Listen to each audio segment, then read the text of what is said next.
Hello friends, this is Kaushal Kishore Dwivedi, future bright classes.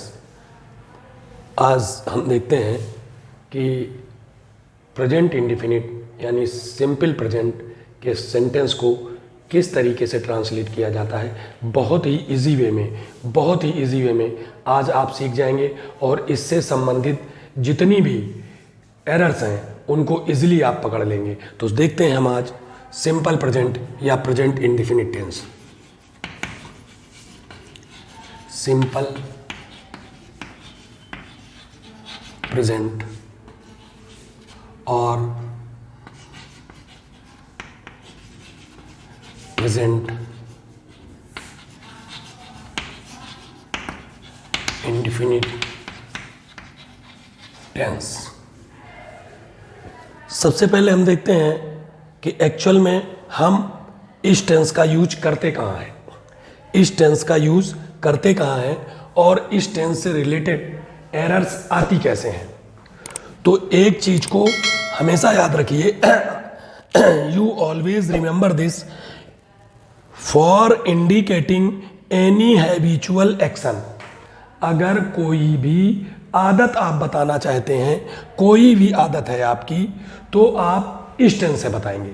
अगर आपको sentence को पढ़ने से लग रहा है कि उसमें बात की जा रही है किसी भी हैबिचुअल एक्शन की, तो आप उस टेंस को, और वो एक्शन जो है वो प्रेजेंट का है, वर्तमान का है, तो आप उसको इस टेंस से बनाएंगे। पहली चीज हैबिचुअल एक्शन, यही इसका सबसे बड़ा यूज है। दूसरी बात, इस टेंस की एक सबसे बड़ी बात है जिससे बहुत ज़्यादा सेंटेंस पूछे जाते हैं, एरर्स, कि सेंटेंस क्या होता है, ये दो भागों में रहता है और उसमें एक कोई कंडीशन लगी होती है।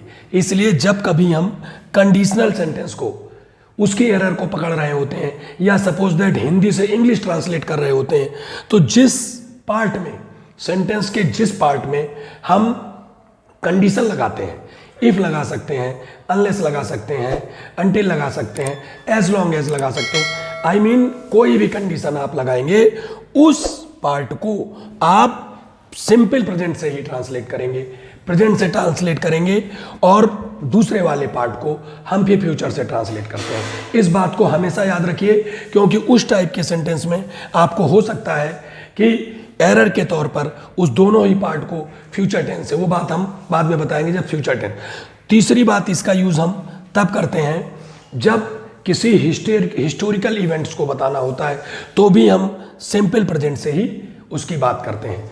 अब प्रेजेंट, सिंपल प्रेजेंट को अगर आपको ट्रांसलेट करना है, तो एक छोटी सी बात पहले, चूंकि ये सभी जानते हैं इसलिए हमने इसको बताना, पहले इसके बारे में बात करना या वीडियो बनाना उचित नहीं समझा, कि मेन चीज होती है कि किसी भी सेंटेंस को बनाने के लिए हमको सब्जेक्ट की ज़रूरत पड़ती है, वर्ब की ज़रूरत पड़ती है और ऑब्जेक्ट की ज़रूरत पड़ती है। मेन सब्जेक्ट, वर्ब और ऑब्जेक्ट। तो सब्जेक्ट हमारा दो प्रकार का होता है, एक तो सिंगुलर नंबर सब्जेक्ट और प्लूरल नंबर सब्जेक्ट। इस सब्जेक्ट को आपको यही याद रखना है यहाँ बस। और एक लाइन की बात है जो मुश्किल से 10 सेकंड की है, उसको आप अपने माइंड में फिट कर लीजिए, और सिंपल प्रेजेंट के ऊपर सिर्फ उसी स्ट्रक्चर को जो मैं लिखने जा रहा हूँ उसको लिख के आप अपनी प्रॉब्लम को सॉल्व करना शुरू करिए, और आप देखेंगे धीरे धीरे कुछ ही देर में, 10-15 मिनट में आप इस टेंस से रिलेटेड सारी चीज़ें कर लेंगे। अगर आप हिंदी से करना चाहते हैं तो आप सोचते रहिए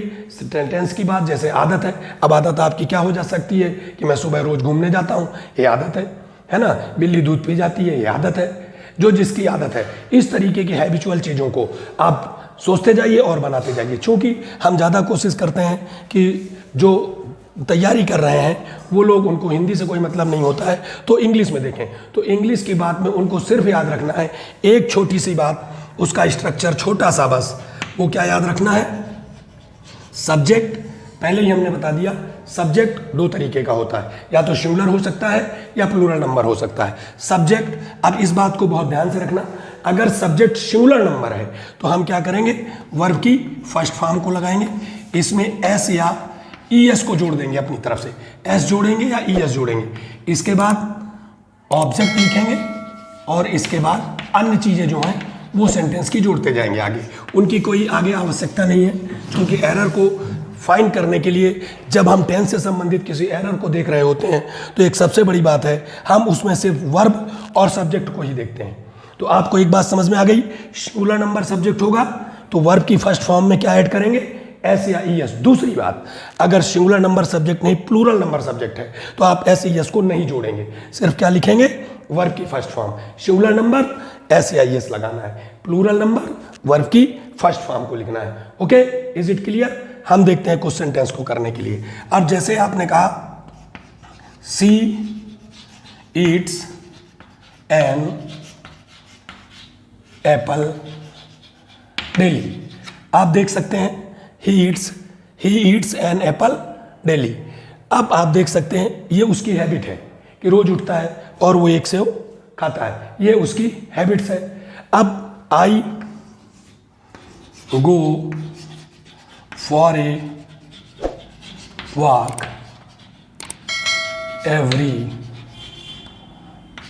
मॉर्निंग, ये मेरी आदत है ना। इस तरीके के जितने भी हैबिचुअल एक्शन वाली चीजें हैं उनको आप इससे ट्रांसलेट कर सकते हैं। और ये जो आप बना रहे होते हैं इनको एक बात याद रखना, इन सेंटेंस को अफर्मेटिव सेंटेंस कहा जाता है, सकारात्मक वाक्य कहा जाता है। ज़रूरत नहीं है आपको, थोड़ा सा याद रखिए बस, ये अफर्मेटिव सेंटेंस होते हैं। और इस स्ट्रक्चर को आप नोट कर लीजिए, या आप जब भी चाहें तो इसका स्क्रीनशॉट ले लेना और इतनी सी बात को ऊपर लिख लेना और इसके बाद आप अपनी प्रैक्टिस करना। आप देखेंगे थोड़ी ही देर में आपको ये टेंस अपने आप आ जाएगा।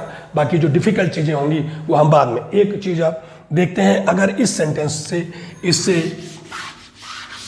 हम कुछ कंडीशनल सेंटेंस जो ज़्यादा आते हैं, तो अगर आपसे कहा जाए ये है इफ़ इट रेन्स, आपने देखा इट सिंगुलर नंबर है इसलिए हमने क्या लगाया, एस लगाया। पहले ही कहा था इफ इट रेन्स तो क्या हो जाएगा, आई विल, सेल भी लगा सकते हैं आप जो भी चाहो, है ना, नॉट गो आउट, अगर पानी बरसता है तो हम बाहर नहीं जाएंगे, है ना। आप ये कंडीशन थी आपकी, if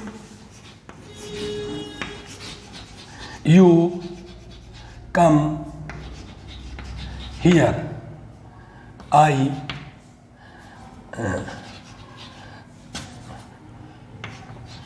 he will teach you.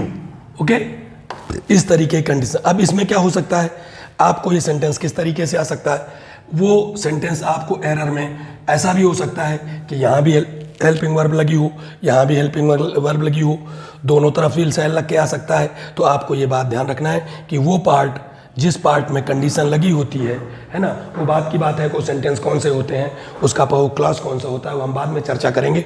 अभी चूंकि अपने को चर्चा ये करनी है सिंपल प्रेजेंट, तो जिस पार्ट में कंडीशन लगी हो वो पार्ट्स हम सिंपल प्रेजेंट से ट्रांसलेट करते हैं। और इस तरीके से ये अफर्मेटिव सेंटेंसेस के आप बना सकते हैं। और ऊपर स्ट्रक्चर जैसा हमने बताया लिखकर आप चाहें तो जितने सारे सेंटेंस उठाइए उनकी एरर को आप फाइंड करने की कोशिश कीजिए।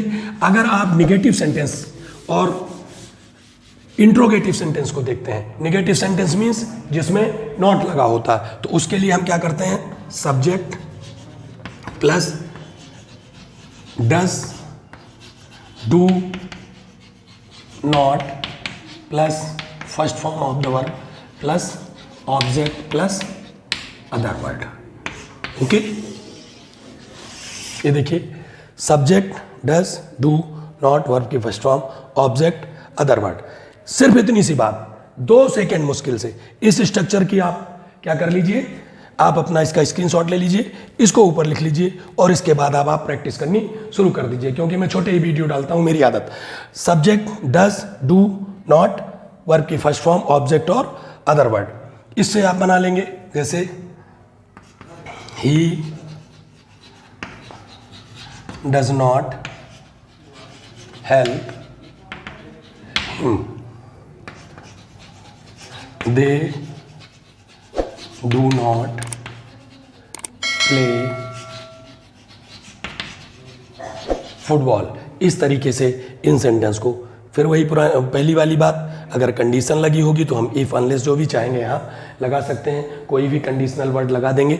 उस चीज़ की हम बाद में, और जब हम क्लास पढ़ा रहे होंगे, जब हम सेंटेंस को जोड़ रहे होंगे, तब हम आपको आगे बताएंगे। आज हमारा सिर्फ मकसद था कि हम आपको सिंपल प्रेजेंट को किस तरीके से बताएं जो 10 या 15 मिनट के अंदर में आपके समझ में आ जाए और आप कर लें। तो उसके लिए हमने सोचा कि ये सबसे अच्छी ट्रिक होगी जिसमें आप ऐसे ट्रांसलेट कर सकते हैं, आपको याद भी नहीं करना पड़ेगा। दूसरी चीज़ अगर देखते हैं, अगर इंट्रोगेटिव सेंटेंस, तो इंट्रोगेटिव सेंटेंस के लिए सबसे बड़ी बात आप याद रखिए हमेशा कि किसी भी सेंटेंस की जब हम हेल्पिंग वर्ब को सब्जेक्ट से पहले रख देते हैं और फिर सब्जेक्ट से पहले रख देते हैं तो वो सेंटेंस जो है वो इंट्रोगेटिव सेंटेंस बन जाता है। किसी भी सेंटेंस के सब्जेक्ट से पहले जब हम उसकी हेल्पिंग वर्ब को रख देते हैं, remember this, in present indefinite tense and past indefinite tense, in these sentences, affirmative sentences, do not use the helping verb। तो इनके अफर्मेटिव सेंटेंस में हेल्पिंग वर्ब का यूज नहीं होता है, प्रेजेंट टेंस में भी और पास्ट टेंस में भी। पास्ट टेंस पढ़ाएंगे तब देखेंगे। तो हमको क्या करना पड़ता है, इन दो वर्ब्स को अपने पास रखना है। अगर SEIS लगा हुआ है सेंटेंस में तो आप ES हटा देंगे, उसकी जगह डज लगा देंगे। अगर नहीं लगा है तो डू लगा देंगे। अगर आप इंट्रोगेटिव उसका बनाना चाहते हैं तो आप देख लेंगे कि इंट्रोगेटिव में सब्जेक्ट पहले, हेल्पिंग वर्ब सब्जेक्ट से पहले आ जाएगी। जैसे आपने कहा, do you know me, does he not work hard. इस तरीके से आप हेल्पिंग वर्ब को सब्जेक्ट से पहले रखकर भी बना सकते हैं। एक चीज और आप ध्यान रखिए, जब कभी भी आपको इंट्रोगेटिव सेंटेंस ऐसे बनाना हो जिसमें से कोई भी प्रश्नवाचक शब्द, इंट्रोगेटिव वर्ड, कोई भी इंट्रोगेटिव वर्ड अगर मान लीजिए वाक्य के बीच में आ जाता है तो आप ट्रांसलेट करना चाह रहे हैं हिंदी से इंग्लिश में, तो आप उन सारे वर्ड्स को, जितने भी क्वेश्चन वर्ड है, उन सब वर्ड्स को WH वर्ड्स कहते हैं, वो हम बाद में लिख देंगे किसी वीडियो में। तो आप उस WH वर्ड को सब्जेक्ट से पहले लिख दीजिए, क्योंकि उस तरीके की भी एरर आती है उसमें कि WH वर्ड से लगा होगा और उसके साथ हो सकता है हेल्पिंग वर्ब ना लगी हो। ऐसा करके ये सारे ज़्यादातर सेंटेंस जो हैं हम एक साथ लिखेंगे और लिखने के बाद उनको सॉल्व करेंगे। अब हम समझ सकते हैं, शायद हमको ये लगता है कि अब आप लोगों की समझ में सिंपल प्रेजेंट टेंस आ गया होगा। इस टेंस से हम इस तरीके से एरर को पकड़ने की कोशिश करते हैं, देखते हैं जितनी प्रैक्टिस होगी उतना ज़्यादा आप पकड़ पाएंगे, है ना। तो ये हमारा ये सिंपल प्रेजेंट था जिसके बारे में हमने आपको बताया कि आपको कीवर्ड जो लास्ट में मैं ज़रूर बोलता हूँ, और वीडियो आप देखिए। अभी आगे चलकर हम जब काफ़ी डिफ़िकल्ट सेंटेंस लेंगे बताएंगे।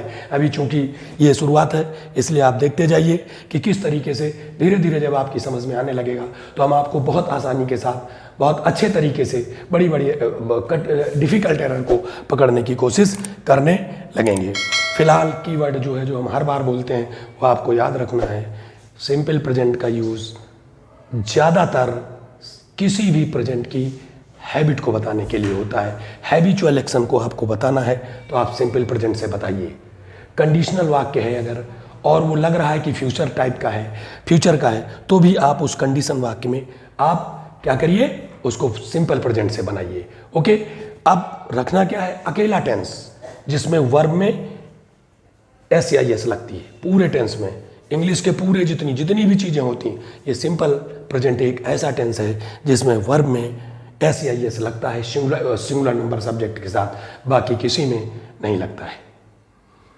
ओके फ्रेंड्स, मिलते हैं नेक्स्ट वीडियो में।